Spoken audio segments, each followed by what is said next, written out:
Genesis 3. Now the serpent was more subtle than any beast of the field which the Lord God had made. And he said unto the woman, Yea, hath God said, Ye shall not eat of every tree of the garden? And the woman said unto the serpent, We may eat of the fruit of the trees of the garden. But of the fruit of the tree which is in the midst of the garden, God hath said, Ye shall not eat of it, neither shall ye touch it, lest ye die. And the serpent said unto the woman, Ye shall not surely die. For God doth know that in the day ye eat thereof, then your eyes shall be opened, and ye shall be as gods, knowing good and evil.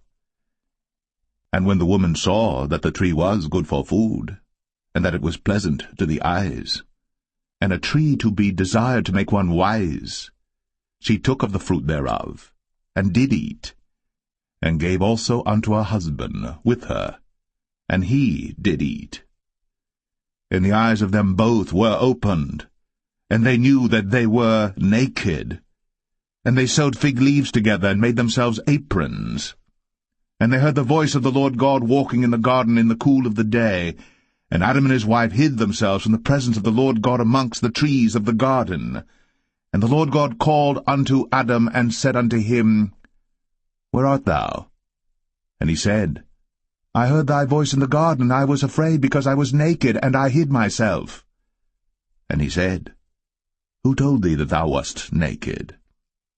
Hast thou eaten of the tree whereof I commanded thee that thou shouldest not eat?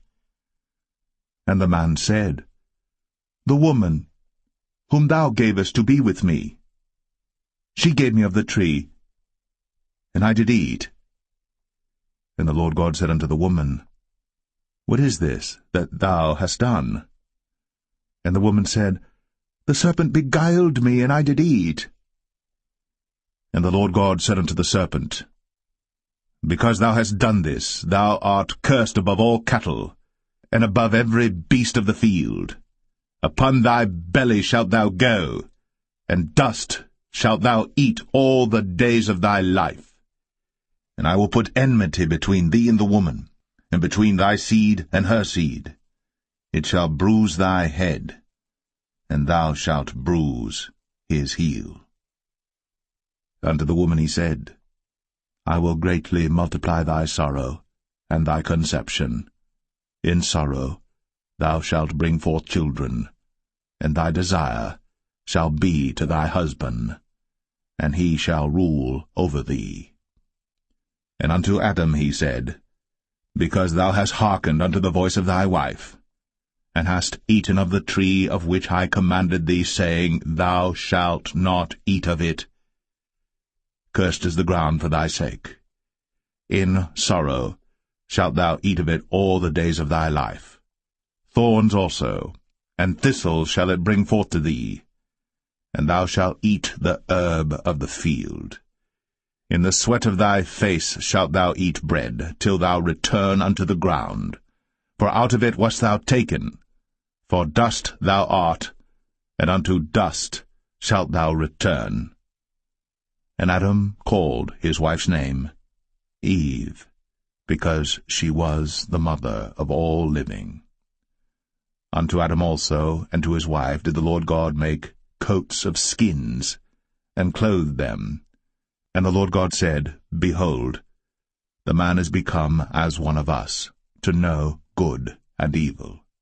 And now, lest he put forth his hand, and take also of the tree of life, and eat, and live forever.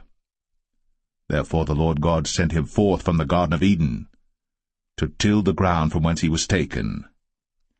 So he drove out the man, and he placed at the east of the Garden of Eden cherubims, and a flaming sword which turned every way, to keep the way of the tree of life.